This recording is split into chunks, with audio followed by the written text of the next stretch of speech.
Halo guys, kembali dengan saya Kali Masada dari Akademi Kripto. Di video kali ini kita akan membahas suatu topik yang saya rasa teman-teman semua concern ya sekarang. Yaitu apakah masih ada crypto bull market di tahun 2025? Banyak sekali teman-teman yang bertanya melalui DM atau di kolom komentar mengenai gimana sih keadaan market yang ada saat ini. Apakah kira-kira dengan outlook yang ada sekarang dari segi technical, fundamentals, dan juga macro factors, apakah kita masih akan memperoleh yang namanya crypto bull market di tahun 2025?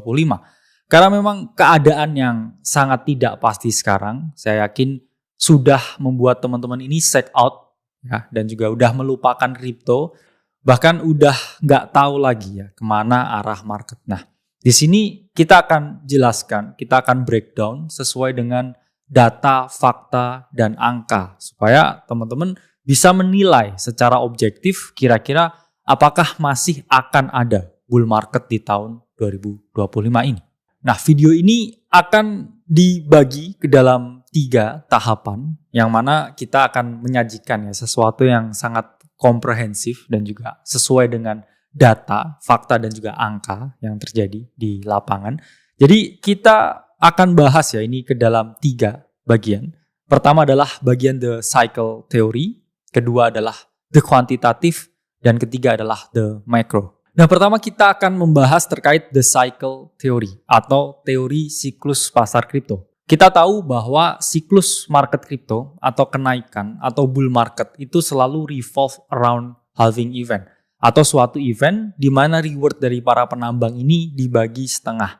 Sehingga keadaan tersebut membuat Bitcoin ini nilai pasarnya ya relatif lebih tinggi. Sehingga setiap kali ada momen halving, harga Bitcoin ini cenderung mengalami yang namanya kenaikan. Nah, di sini kita akan lihat dulu ya keadaan market sekarang ya atau market outlook di bulan September 2024. Nah, di sini kita lihat suatu anomali ya, suatu fenomena yang mana ketika kita telaah ini sangat mirip dengan keadaan market di tahun 2019. Di mana 2019 kita melihat ya involvement dari institusi sama seperti 2024 ini, di mana institusi mendorong ETF atau Exchange Traded Funds, yang mana kalau kita lihat ya, sebelumnya secara price action, Bitcoin ini setiap memperoleh yang namanya monthly close merah, itu selalu mengalami koreksi 40-80%. Di mana kita tahu 2018 close monthly merah harga dropping, kemudian 2019 close merah dropping, 2021 ya close merah dropping, ini juga close merah langsung ya bear market. Tapi yang terjadi sekarang ini cukup menarik ya. Kenapa? Karena kita lihat ya kita memperoleh monthly close merah di awal tahun 2024, tapi yang terjadi adalah harga terus mengalami yang namanya konsolidasi. Jadi Bitcoin tidak langsung ya serta-merta mengalami koreksi yang tajam ya kemudian naik, tapi market ini membentuk suatu pola konsolidasi atau flagging di sini. Yang mana memang ada peluang ya, kita revisit dulu 52.000 sebelum melanjutkan ya kenaikannya. Atau kalau kita melihat cycle equilibriumnya ada potensi inefisiensi di 44.000 yang 42.000 di area ini akan diambil dulu ya sebelum Bitcoin mengalami kenaikan. Sekali lagi ya ini adalah suatu pemaparan yang objektif. Karena kalau kita lihat ya from top to possible ya bottom, setiap kali terjadi koreksi sama seperti tahun 2021 ya, itu selalu dia koreksi tepat di cycle equilibriumnya ya atau kurang lebih 40-50% koreksi sebelum kemudian ya melanjutkan rally-nya. Dan kalau itu ya juga terjadi sekarang, ya ada possible kita revisit dulu yang 44.000 baru melakukan shaping up naik ke atas. Cuman teman-teman harus pahami ya, nggak ada yang namanya certainty. Dan teman-teman sangat impossible to try beat the market. Okay? Teman-teman lebih baik punya time in the market atau punya exposure. Gimana caranya? Ya udah, oke, saya tahu ya bahwa halving ini memberikan outlook yang positif ke market. Jadi alangkah lebih baiknya ya saya memiliki exposure di sini, oke? Dan kalau turun lagi ya berarti saya bisa average down. Ya, saya bisa melakukan pembelian, saya bisa DCA. Sehingga ketika teman-teman memperoleh harga yang layak ya untuk teman-teman beli dan hold, teman-teman bisa memaksimalkan potensi keuntungan yang teman-teman miliki. Jadi jangan rally atau saya bilangnya hanya berpaku pada satu entry point aja. Apalagi di sini Bitcoin. Dan kita tahu outlook-nya akan sangat positif dan masih positif ya sampai sejauh ini. Nanti kita akan bahas ya mengenai outlook yang positif ini. Nah, memang the cycle theory ini juga kita bisa melihat ya bahwa tidak ada histori ya, atau sejarah yang selalu sama, tapi ada potensi sejarah ini berirama ya. Mungkin nggak sama, tapi masih berirama. Jadi kita bisa menjadikan cycle theory ini sebagai suatu patokan apakah akan terjadi bull market lagi ya atau tidak di tahun 2025 ini. Karena memang ya lebih baik kita berpaku ya pada sesuatu yang saya bilang masih ya kita bisa bilang sebagai sesuatu yang baku. Dan banyak sekali hedge fund manager, ya, venture capital, para bilioner yang percaya dengan teori siklus market crypto ini. Dan mereka masih senantiasa menjadikan ini sebagai pedoman ya untuk nanti ya merealisasikan keuntungan ketika harga Bitcoin ini bisa lebih tinggi lagi. Jadi mereka ini nggak sell too early, ya. Mereka tahu time horizonnya kapan. Mereka harus melakukan pembelian, kapan mereka harus melakukan realisasi keuntungan, ya, yang mana pasti juga realisasi keuntungannya ini secara bertahap. Jadi kita harus ya, atau masih tetap bisa ya menggunakan cycle market theory ini sebagai suatu pedoman untuk tahu kapan kita harus merealisasikan keuntungan kita di market cryptocurrency. Nah, market cycle theory ini sebenarnya memiliki beberapa tahapan ya, di mana sebelumnya udah saya jelaskan di YouTube Akademi Kripto mengenai bagaimana ya atau bagian-bagian apa aja di market, terutama terkait dengan siklus market kripto. Nah, ini kita akan bahas aja sedikit ya. Pertama ini ada fase akumulasi, di mana fase ini merupakan fase yang terjadi setelah market itu selesai ya, bear marketnya. Jadi harga udah turun dengan signifikan. Kemudian udah nggak bisa turun lebih jauh lagi ya, karena di sini para smart money ini melakukan akumulasi atau pembelian bertahap dalam range yang sama. Dan ketika ini ya terjadi, kita tahu di market itu selalu ada berita-berita negatif ya, sama seperti di akhir tahun 2022 ya, kita tahu FTX crash, kita tahu Luna crash, dan it was the bottom for everything. Oke, jadi market itu konsepnya unik ya, dia selalu bottom di berita yang paling buruk ya, paling negatif. Tapi top itu ya atau cycle top atau potensi market ini mengalami koreksi sebelum bear market itu selalu tersaji ya, berita-berita yang indah di market. Yang mana ya kita harus reverse psychology di sini, berpikir terbalik atau contrarian thinking, saya udah ajari, supaya kita bisa memperoleh edge-nya di market. Ya, akumulasi itu selalu ditandai dengan banyaknya berita dan juga sentimen yang negatif.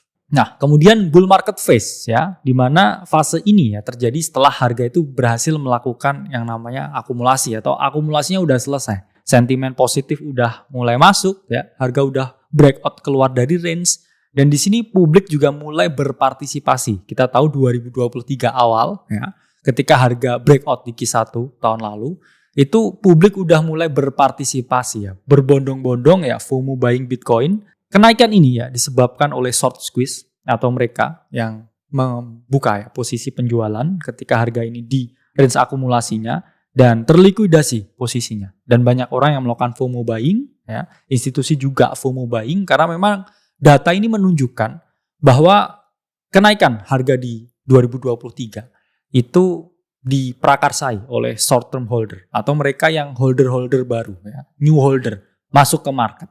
Dengan kita tahu ya katalisnya di 2023 awal itu adalah antisipasi dari approval ETF-nya Bitcoin. Jadi kita mengetahui ya 1 tahun kenaikan ini itu di drive up oleh potensi approval ETF-nya Bitcoin. Ya, itu yang menyebabkan bull market phase. Kemudian ya kita lihat ya ini fase selanjutnya yaitu adalah blow off top. Blow off top itu fase yang terjadi ketika Bitcoin dalam waktu yang sangat singkat ya 6 bulan sampai 1 tahun ini melakukan yang namanya parabolic race. Parabolic race itu adalah keadaan ya di mana harga itu naik ya ratusan persen dalam waktu yang sangat singkat. Oke, ini case-nya ya bisa kita lihat di tahun 2018 ya dan juga 2021 di mana harga Bitcoin ini mengalami rally yang sangat signifikan. Dan kalau kita lihat dengan keadaan price action yang sekarang, memang Bitcoin ini sudah ke harga all time high-nya. Tapi by fractals, ya by price action, kita belum ya melihat yang namanya blow off top atau kenaikan yang signifikan. Sekali lagi ini bukan suatu ajakan ya untuk membeli atau sebuah saran keuangan, tapi ya kita hanyalah seorang analis dan kita juga melihat secara objektif bagaimana ya keadaan market yang ada sekarang. Jadi ada kemungkinan ya blow off top ini baru terjadi di tahun depan. Oke, kapannya? Nanti kita akan bahas ya di slide-slide selanjutnya. Nah, kemudian ya blow off top itu terjadi, kemudian setelah itu ada potensi yang namanya bear market ya. Jadi nggak ada harga itu yang selalu naik dengan signifikan terus-terusan. Karena apa? Ya, market itu efisien. Dia pasti mengalami yang namanya koreksi karena orang yang membeli di harga lebih bawah itu pasti mereka jual lagi di harga yang lebih atas and so on ya. Orang yang beli di harga atas menjual lagi di harga yang lebih atas. Dan itu adalah mekanisme pasar. Ya, bagaimana pasar ini bekerja. Kalau semua orang di situ nggak mau mencari keuntungan, oke, ya lantas mengapa mereka berinvestasi di market? Jadi market itu ya teman-teman harus pahami ya suatu kenaikan itu selalu diikuti dengan potensi penurunan. Dan yang ini yang kita terjadi ya di market di 2022. Di mana harga Bitcoin rally yang luar biasa signifikan 2020, 2021, dan kemudian 2022. Kita tahu fase bear market, di mana Bitcoin mengalami penurunan yang signifikan dari 69.000 ke 15.500. Oke, teman-teman mungkin masih ingat. Itu tadi sedikit penjelasan ya mengenai skenario dan juga phase dan juga tahap-tahap ketika kita ngomongin ya yang namanya cycle theory. Kira-kira ya saya mau tahu pastinya apa sih pengaruh langsung halving terhadap harga Bitcoin ya. Saya nggak mau bertele-tele ya. Saya mau tahu intinya apa, poinnya apa. Jadi teman-teman harus memahami. Ini sekali lagi data, fakta, dan angka ya, bukan kata Kalimasada, tapi memang 1 tahun sebelum Bitcoin halving itu harga Bitcoin selalu ya mengalami kenaikan, dan 1 tahun setelah halving ya Bitcoin itu selalu mengalami kenaikan. Jadi kalau kita lihat ya by data di sini ya, first halving November 2012 ya, Bitcoin mengalami kenaikan yang signifikan. Oke. Kemudian kita lihat Juli 2016, halving kedua. Ya, Bitcoin juga mengalami kenaikan yang signifikan. Halving ketiga, Mei 2020, Bitcoin juga mengalami kenaikan yang signifikan. Meskipun di sini kita juga lihat ya, selalu ada koreksi setelah halving dan sekarang juga ya koreksi setelah halving. Jadi halving keempat, April 2024 ya Bitcoin langsung ya mengalami koreksi. Ya sebenarnya juga bukan koreksi yang signifikan. Karena adalah correction in bull market. Memang altcoin ya unfortunate, lebih dalam koreksinya. Tapi balik lagi, selalu ada kesempatan untuk membeli ya. Karena kalau kita lihat ya siklus halving, Bitcoin naik signifikan. Halving kedua, oke, naik signifikan lagi. Halving ketiga, naik signifikan lagi. Dan ini halving yang keempat. Oke, sekali lagi, sejarah mungkin tidak terulang, tapi selalu berirama. Sejarah itu nggak sama, tapi masa depan itu selalu irama ya, dari masa lalu. Dan dari tesis ini, ya mungkin kita masih bisa berpikir, might be ya this year, might be next year, adalah potensi ya kenaikan untuk Bitcoin. Nah ini secara siklus market. Kapan kira-kira potensi top dari Bitcoin? Percuma nih saya tahu kapan saya harus membeli, tapi kalau saya nggak tahu ya kapan harus merealisasikan keuntungannya. Sama juga bohong ya, karena teman-teman di sini ya satu-satunya teman-teman bisa kaya ya di market apapun ya, yaitu adalah dengan merealisasikan keuntungan, entah itu keuntungan yang full atau partial. Partial itu sebagian keuntungan aja. Tapi kalau full ya semua keuntungan ini teman-teman realisasikan. Nah, kapan kira-kira topnya bull market? Sekali lagi ya, not a financial advice, dan yang saya ungkapkan di slide ini itu adalah data, fakta, dan angka. Di mana kita bisa melihat ya kecenderungan bahwa top dari market kripto ya atau Bitcoin itu selalu terjadi ya hampir 487 hari setelah halving. Jadi ini kita bisa lihat ya. Setelah halving di Juli 2016 ya, kita tarik barnya 487 hari kemudian itu adalah blow off top. Kemudian harga Bitcoin mengalami yang namanya penurunan signifikan. Kemudian kita lihat halving ketiga Mei 2020. Oke, harga Bitcoin naik secara signifikan dan kita lihat 487 hari kemudian ya. Di sini dia mengalami drop ya, koreksi yang signifikan dari 69.000 ke 15.500 dan ini ya anticipating halving ya Bitcoin udah naik duluan ada ETF ya. Dan kemudian setelah halving, kita expected this kind of rally ya di sini dan kalau kita tarik ya secara histori 487 hari setelah halving itu kapan? Itu adalah September 2025. Jadi kita udah tahu nih ya timeline-nya. Kita udah tahu lini masanya. Kita udah tahu kapan sih ya saya itu udah harus merealisasikan ya keuntungan di Bitcoin. Sekali lagi ya sejarah nggak mungkin sama, tapi selalu berirama. Jadi kalau kita tarik yang 487 hari setelah halving, yaitu keluarnya September tahun 2025. Itu untuk lini masanya, untuk timelinenya. Sekarang harganya.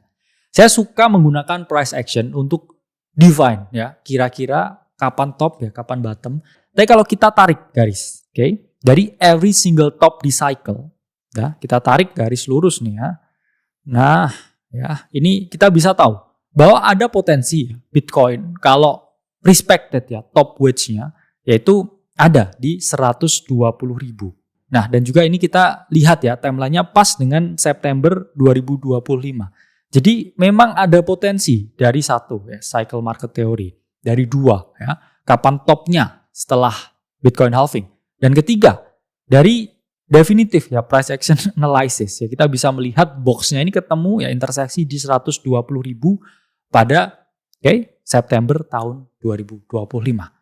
Ya kita lihat ya apakah ini akan tembus ya di September 2025. Ya kita saksikan saja ya nanti. Selanjutnya adalah the quantitative. Jadi kita tahu kita tidak hanya bisa rally on price action, tapi kita juga bisa melihat ya secara kuantitatif melalui on-chain data. Melalui gimana ya? Kalau kita lihat price action itu emang type of iceberg. Tapi ya dalamnya gunung es, bongkahan es yang besar. Itu selalu ada ya based on the on-chain data. Jadi kita akan breakdown. Pertama kita bisa lihat ya Bitcoin Cycle Extreme Oscillators. Di mana ini adalah suatu indikator yang mana mengumpulkan ya berbagai osilator ya, yang mana ini akan secara otomatis ya algoritmanya mengetahui mana titik tinggi paling ekstrim dan juga titik rendah paling ekstrim. Di mana di sini kita tahu ya titik tinggi ekstrim itu warnanya orange ya. Every single time indikator ini flashing ya. By the way ini indikator dari check on chain, teman-teman bisa cek ya secara gratis ya, check on chain. Karena kalau kita pakai Glassnode yaitu berbayar ya. Kita kalau pakai Messari, pakai The Block, Into the Cryptoverse itu semua berbayar. Jadi nggak bisa ya serta-merta kita cek yang gratis, tapi cek on-chain ya ini bisa teman-teman cek secara gratis. Biru ini adalah cycle bottom ya, dimana ini adalah titik low yang ekstrim secara bottom. Kita udah tahu titik low bottom yang ekstrim itu udah flashing ya teman-teman di 2022 akhir dan juga awal 2023. Dan sampai sekarang ya syukur belum flashing lagi indikator titik ekstrimnya. Jadi memang secara osilator, ya, kumpulan dari RSI, MACD, stochastic, ini menunjukkan kalau this level is not the cycle top. Jadi we will see another run dari Bitcoin sampai indikator ini flashing. Dan ketika flashing ya kita juga harus mulai waspada. Karena every single time this indicator was flashing, ya kita tahu market top terjadi dan harga Bitcoin mengalami ya teman-teman koreksi yang signifikan. Jadi this Bitcoin Cycle Extreme Oscillators itu adalah suatu indikator ya yang masih bisa kita jadikan suatu alat pertimbangan di sini. Nah, selanjutnya ada indikator the pool multiple. Kita tahu bahwa salah satu stakeholder terbesar di market crypto, terutama Bitcoin, itu adalah para miner atau para penambang. Mereka yang memvalidasi transaksi di jaringan Bitcoin. Jadi apa ya yang kira-kira ya indikator pool multiple ini? Jadi pool multiple ini adalah indikator yang menunjukkan ya apakah saat ini para penambang atau para miner ini berada dalam keadaan yang merugi atau untung. Kalau merugi ya kecenderungannya mereka ini nggak mau jual ya. Siapa yang mau jual rugi. Logikanya seperti itu. Tapi kalau mereka udah dalam keadaan keuntungan ya, hukum permintaan dan penawaran, mereka mau jual sebanyak-banyaknya. Nah, di sini kita bisa lihat ya, pool multiple dari Bitcoin ini masih ada di bawah 1. Itu menunjukkan ya, kalau memang on the short run, memang para penambang ini masih belum profitable. Ya, ketika indikator ini ya ada di level ya di atas 4 atau 5, kita harus mulai worry karena every single time ya pool multiple ada di level yang tinggi. Ini kita melihat some sort of massive correction di Bitcoin. Dan sekarang ya ini pun juga sedang testing ya mean atau standar deviasinya, dan juga bisa acted as a support karena kita bisa lihat ya every single time pool multiple dari Bitcoin ada di level ini, kita bisa melihat yang namanya bounce dari harga. Ini pun juga mirip ya dengan yang terjadi di 2022, di mana ini level dari pool multiple-nya ini udah mendekati level di 2022, ya bear market 2022. Jadi bottom-nya Bitcoin ya itu terjadi ya terakhir kali ketika pool multiple mendekati level ini. Jadi memang harga based on price action ya kita melihat kenaikan yang signifikan, tapi on-chain indicators yang mana ini pool multiple yang melihat ya seberapa tinggi profitabilitas dari para penambang. Ini ada di level terakhir kali ya Bitcoin ini bottomnya di bear market. So this must be a nice place dan juga a nice price ya to have some exposure di Bitcoin untuk saat ini, despite ya harganya udah mengalami kenaikan ratusan persen dari tahun 2023. Nah, selanjutnya ada Bitcoin Value Days Destroyed Multiple. Apa maksud dari indikator ini? Jadi indikator ini indikator yang menunjukkan ya seberapa lama Bitcoin ini disimpan sebelum akhirnya ini dipindahkan ya untuk dijual. Yang mana kita bisa melihat di sini bahwa ketika ya ini warnanya hijau ya menunjukkan dia di area yang under value. Ini selalu mengalami kenaikan yang signifikan ya. Kita bisa melihat. Dan ketika di sini ada di level yang merah ya ini menunjukkan bahwa market dalam keadaan yang overvalue ya dan bisa ya kita jadikan suatu penanda bahwa top of the cycle. Di mana ini juga flashing ya pada awal tahun 2024. Nah ini bisa kita lihat ya bahwa ini flashing di awal tahun 2024 hingga akhirnya kita melihat koreksi harga di Bitcoin dan keseluruhan market.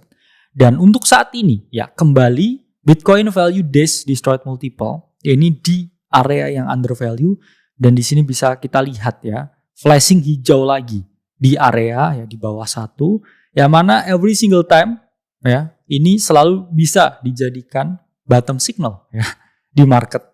Balik lagi ya, not financial advice ya bisa teman-teman lihat ya slide-nya ya bahkan di sini ditulis ya not financial advice, tapi kita bisa melihat ya bahwa ini sudah turning into green, indicating bahwa this might be ya, some area to bounce, some area to buy, some area to buy and hold ya more Bitcoin. Nah kemudian kita bisa melihat net realized profit or loss di Bitcoin ini secara umum ya secara garis besar menunjukkan kira-kira saat ini para pelaku pasar, terutama mereka yang membeli Bitcoin, kira-kira lagi cuan atau lagi rugi. Every single time ya ini ada di keadaan yang merah, ya it means ya bear market dan juga kebanyakan ya orang-orang ini merugi. Tapi kalau ini ada di keadaan yang hijau, ini menunjukkan ya orang mulai tersenyum, ya orang mulai merasakan yang namanya keuntungan. Dan kalau kita lihat ya, Januari awal 2024, dia juga udah flashing, menunjukkan banyak orang yang memperoleh keuntungan dari Bitcoin. Dan sekarang udah mendekati angka 0. Ya, it means bahwa beberapa orang sudah mulai nggak cuan dengan Bitcoin. Dan kalau ini bisa flashing ya, ke area yang negatif, ya, ketika harga mengalami penurunan dengan signifikan, let's say ke 40.000 lagi, ini flashing merah menunjukkan orang-orang udah mulai merugi. Tapi yang saya garis bawahi, kenapa saya memasukkan indikator ini, yaitu adalah ketika kita udah mendekati area equilibriumnya, ya, 0 di sini, let's say, itu meningkatkan ya orang indikasi untuk membeli. Kenapa? Karena mereka kan nggak mau rugi ya, psikologinya pasar. Jadi mereka harus melakukan pembelian lagi, melakukan mean reversion di area ini, sehingga kita bisa melihat some sort of a bounce dari harga. Dan ini kita bisa melihat ya harapannya juga flashing green lagi di area-area yang tinggi lagi supaya ya kita bisa melihat kenaikan harga yang signifikan dari Bitcoin. Dan kalau kita melihat indikator ini ya ini mendekati angka 0 bisa dijadikan sebagai suatu support atau keadaan di mana kita bisa expect bahwa pelaku pasar ini mulai melakukan pembelian lagi sebelum akhirnya posisi mereka ini ya merugi. Nah, jadi analoginya bisa ditangkap ya di sini. Jadi kamu udah beli sesuatu nih ya, untung, terus mau kembali ke entry kamu membeli ya. Jadi kalau kamu lebih turun lagi rugi nih. Apa yang kamu lakukan ya kamu pasti membeli lebih banyak. Dan itu pun signal yang juga diambil oleh para pelaku market yang lain, di mana mereka ini pasti oke, ya. Saya udah mau BEP nih, ya. Saya udah mau mendekati rugi bahkan. Ya udah saya beli lebih banyak lagi supaya apa ya? Supaya saya tidak merugi. Dan keadaan tersebut mungkin ya, diikuti oleh para pelaku market lain sehingga Bitcoin segera bisa bounce di range ini. Nah, 2 poin awal tadi kita udah membahas ya secara price action, kita udah membahas secara kuantitatif ya, secara on-chain. Dan terakhir kita akan bahas secara makro, gimana sih keadaan yang ada sekarang. Ya, katanya ada potensi perang, katanya ada potensi resesi, katanya juga ada ya potensi virus baru, monkeypox. What will happen in the market? Ya, karena ini semua sangat intertwined, ini semua sangat berpengaruh ya, seperti house of cards. Jadi satu jatuh, semua bisa jatuh. Kita bisa melihat ya pelemahan ekonomi di Jepang itu sangat berimbas ke Amerika, ya, sangat berimbas ke Bitcoin, sehingga kita nggak bisa melepaskan ya satu elemen, ya, sehingga kita hanya bisa melihatnya dari satu sisi. Ini kita akan bahas ya secara makro, secara keadaan ekonomi di dunia, karena ini memang sedang memanas politiknya. Saya bilang memanasnya itu adalah karena pemilihan presiden di Amerika Serikat. Ada Donald Trump, ada Kamala Harris. Donald Trump very pro in crypto. Ya, sangat koar-koar ya tentang bagaimana dia cinta dengan Bitcoin, bagaimana dia tidak akan menjual Bitcoin, dan bagaimana pemerintahannya dia nanti akan pro terhadap kebijakan kripto dan juga Bitcoin.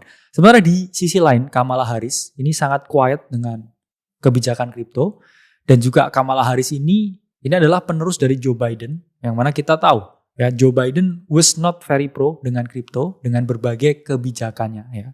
Kita tahu SEC sangat menekan tinggi ya pergerakan ya, dari aset cryptocurrency. Dan ketika Donald Trump menang, ya, kita akan bisa melihat some bullish explosive move di market crypto. Tapi kalau Kamala Harris yang menang gimana? Apakah straight to bear market? Ini ya opini saya pribadi. Karena sebelumnya kan saya hanya bisa melihat data, fakta, dan angka. Tapi kalau ini saya juga nggak bisa melihat ke masa depan. Dan ya kita juga tidak tahu ya apa yang dilakukan oleh Kamala Harris dan juga partainya.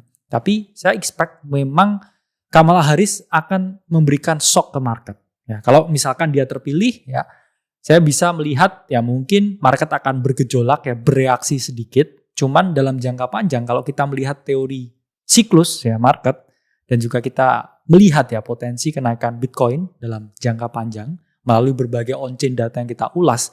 Ya memang Bitcoin tetap akan mengalami kenaikan ya, setahun setelah halving. Tapi kenaikannya tidak sesignifikan itu. Ya, jadi kita tidak akan melihat eksplosif rally yang luar biasa. Ya, seperti ketika Donald Trump menang. Tapi kita juga tidak serta-merta ya melihat price action yang drop sebegitunya. Karena apa? Institusi udah masuk di sini. Ya, stake is too big ya untuk kripto ini tiba-tiba fail seperti sebelum-sebelumnya. Jadi kita juga harus menimbang ya faktor-faktor lain yang mungkin terjadi. Nah, di sini sebenarnya tidak peduli ya siapapun presidennya. Karena kalau awal-awal presiden terpilih ya ini biasanya dia kebijakannya sangat pro ya dengan rakyat-rakyatnya. Sehingga stock market, ya equity market, kemudian commodity market ini reaksinya selalu positif. Dan kalau kita lihat sebenarnya by data, setahun sebelum pemilu di Amerika, harga Bitcoin itu juga cenderung mengalami kenaikan. Dan setahun setelah pemilu di Amerika itu juga ada kecenderungan untuk mengalami kenaikan. Karena kalau kita lihat ya memang global money supply ada yang mendekati area tertingginya lagi dan kita hanya menunggu ya likuiditasnya flowing lagi ke kripto, flowing lagi ke Bitcoin. Nah, every single time di sini kita lihat setiap ada pemilu ya, harga dari Bitcoin itu selalu mengalami kenaikan ya setiap pemilunya. Jadi kita juga bisa menggunakan tesis yang sama karena sekarang pun juga sama, di tahun yang sama ada halving, ada pemilu. Jadi combo ya. Potensi outlook positifnya ini double. Nah, kemudian kita tahu di September 2024 ini ya ada potensi penurunan suku bunga ya atau pemangkasan suku bunga sehingga keadaan ini bisa meningkatkan likuiditas yang ada di market. Sehingga ya beberapa aset-aset memiliki risiko tinggi ya seperti cryptocurrency, stok dan lain sebagainya. Ini ada kecenderungan ya, mengalami kenaikan ketika terjadi rate cut.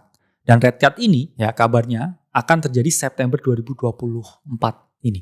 Nah, apa sih sebenarnya efek dari rate cut ini ke market? Nah, ini bisa kita lihat ya. Dari terakhir kali terjadi rate cut di Bitcoin, ini di 2020 ya, mengalami kenaikan 1.700%. Jadi memang ya, rate cut ini dalam jangka panjang ya berpengaruh sangat signifikan terhadap aset-aset yang memiliki risiko tinggi.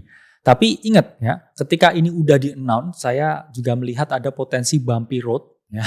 Atau harga mungkin dibuat turun dulu ya, shaking out the weak hand sebelum kita melihat parabolic rally yang luar biasa di market.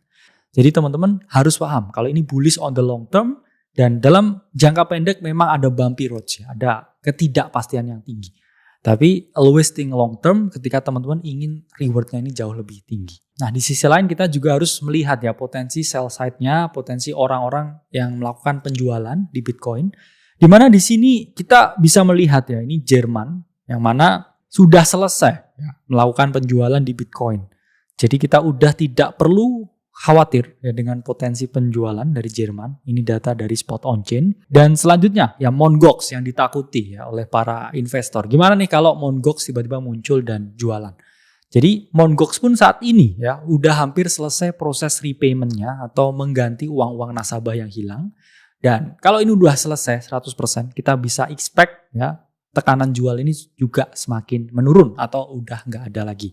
Nah ini kita pun juga bisa melihat ya kira-kira selain Jerman, selain Mt. Gox, ini apa aja ya potensi selling pressure dari Bitcoin. Kita bisa lihat dari Kaiko, di mana ya ini government USA holding 203.000 Bitcoin, China 190.000, UK 61.000, Ukraine 46.000, dan Mt. Gox ya private company ini 46.000, public company Tesla 9.700 ya Bitcoin yang siap dijual di market.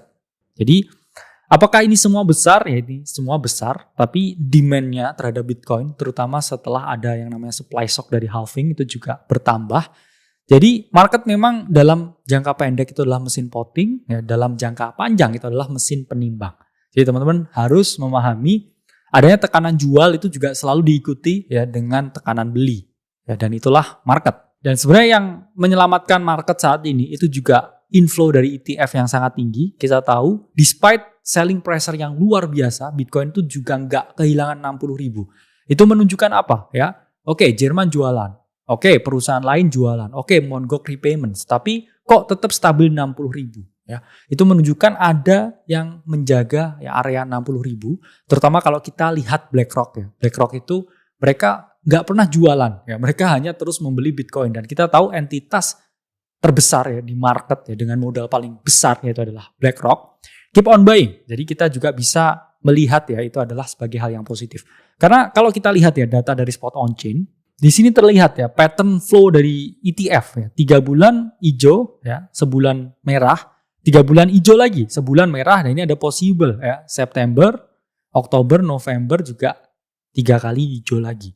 Ya, pertanyaannya ya Mei sampai Juli kok hijau ETF flow-nya, tapi kok Bitcoin nggak terbang? Ya karena kita tahu ya ada Mt. Gox repayments, ada ketidakpastian dari Jerman jualan, dan juga ada holder-holder lama dari 2013-2018 memaksimalkan ya ini untuk take the profit. Tapi balik lagi ya market efisien itu selalu juga ada koreksi di dalamnya. Dan di sini kalau selling pressure ya di slide sebelumnya itu semua udah mulai menghilang dan flow-nya ETF ini hijau lagi ya. Jadi 80.000 itu 100.000, 120.000 yaitu tinggal nunggu waktu.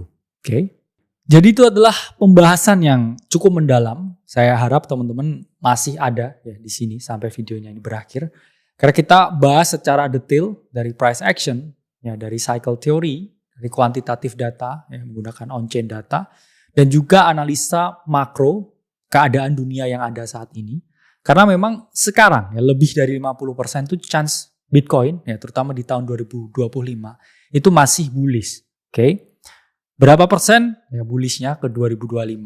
Ya based on data fakta dan angka ya ini 70%. Tapi ingat ya ada possible 30%, all of these things will not happen. Dan ya market is market, nggak ada yang bisa tahu apa yang akan dilakukan oleh Mr. Market. Dan satu-satunya cara kita untuk melindungi diri dari risiko adalah menerapkan money dan juga risk management yang baik. In case this not happen, what I'm gonna do? Ya, apakah saya akan kehilangan semua aset saya ataukah saya hanya berinvestasi dengan sedikit harta yang saya punya ya untuk capture the whole crypto bull market ini. Oke, akhir kata saya ucapkan selamat berjuang ya para pelaku pasar cryptocurrency. Saya Khalid Masada dari Akademi Kripto. Sampai berjumpa di video selanjutnya.